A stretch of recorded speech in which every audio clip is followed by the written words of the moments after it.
তরুণী চিকিৎসককে ধর্ষণ খুনের প্রতিবাদে দেশ জুড়ে উঠেছে জাস্টিস ফর আর্জিকর স্লোগান।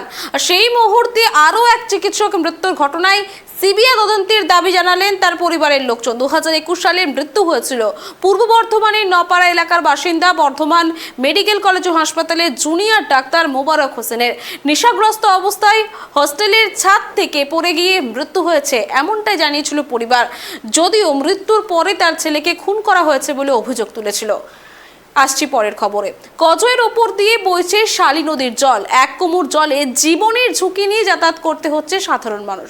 সমস্যায় 8 থেকে 10টি গ্রামের সাধারণ মানুষ ট্রাইব টিভি বাংলার মুখোমুখি হয়ে দ্রুত সমস্যা সমাধানের দাবি মানুষের, দ্রুত সমস্যা সমাধানের আশ্বাস প্রশাসনের। লাগাতার নিম্নচাপের জের কজয়ের ওপর দিয়ে বইছে শালী নদীর জল। কোমর জলে জীবনের ঝুঁকি নিয়ে চলছে যাতায়াত। সমস্যায় 8 থেকে 10টি গ্রামের মানুষ।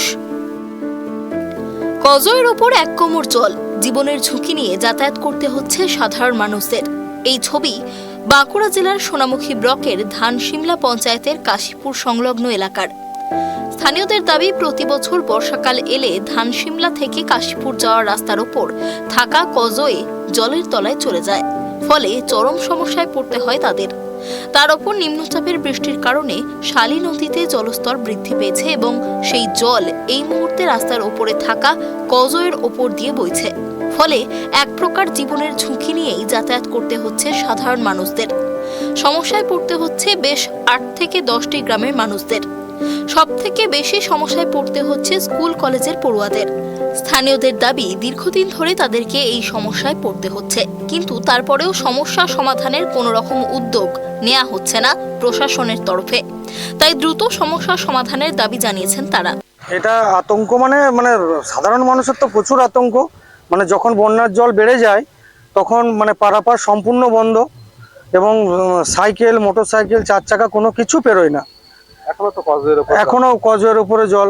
এই আগের 2 সপ্তাহ আগে হয়েছিল, আবার এই জল। কি চাইছেন প্রশাসনের কাছে?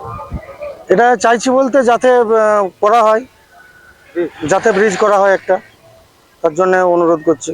কতটা আতঙ্ক থাকে যখন পারাপার করেন? আতঙ্ক তো প্রতিটা মানুষের মধ্যেই ভয় থাকে।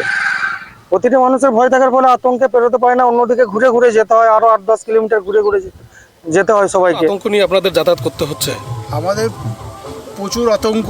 যে কোনো সময় জল একটু বেড়ে গেলে আমাদের গাড়িও ভেসে যেতে পারে এবং আমরাও ভেসে চলে যেতে পারি। কি চাইছেন প্রশাসনের কাছে? প্রশাসনের কাছে যদি এটা একটা ব্রিজ হয় তাহলে তো সবাই গাড়ি উপকার হয়, কারণ এদিকে অনেকগুলো ছোটো ছোটো গ্রাম আছে। কতগুলো গ্রামকে সমস্যায় পড়তে হয়? এইদিকে আছে মোটামুটি 7-8টা গ্রাম আছে। কতটা আতঙ্ক রয়েছে? আতঙ্ক তো পুরোটাই। জল বাড়লেই কি এই সমস্যা হয়? জল বাড়লেই এই সমস্যা। এই বিষয়ে সোনামুখী ব্লকের পঞ্চায়েত সমিতির সভাপতি কুশল বন্দ্যোপাধ্যায়কে ফোন করা হলে তিনি জানান, ইতিমধ্যেই এই সমস্যার কথা অ্যাকশন প্ল্যানে ধরানো হয়েছে, দ্রুত এই সমস্যার সমাধান করা হবে। এই মুহূর্তে আমি রয়েছি বাঁকুড়া জেলার সোনামুখী ব্লকের ধানশিমলা পঞ্চায়েতের একটি কজয়ের উপরে। এই কজয়ের উপর দিয়েই এই মুহূর্তে যাচ্ছে শালী নদীর জল। এক কোমর জলের উপর দিয়েই সাধারণ মানুষদেরকে জীবনের ঝুঁকি নিয়ে যাতায়াত করতে হচ্ছে। এলাকার সাধারণ মানুষরা টাইপ টিভি বাংলার ক্যামেরার মুখোমুখি হয়ে জানাচ্ছেন, দীর্ঘদিন ধরে তাদের এই সমস্যার সম্মুখীন হতে হচ্ছে। বারবার প্রশাসনকে জানানো হয়েছে সমস্যা সমাধানের বিষয়ে।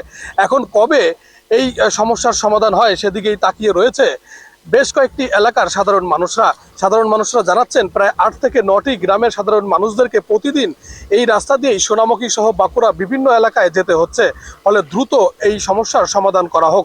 বাঁকুড়ার সোনামুখী থেকে সঞ্জীব মল্লিক, টাইপ টিভি বাংলা।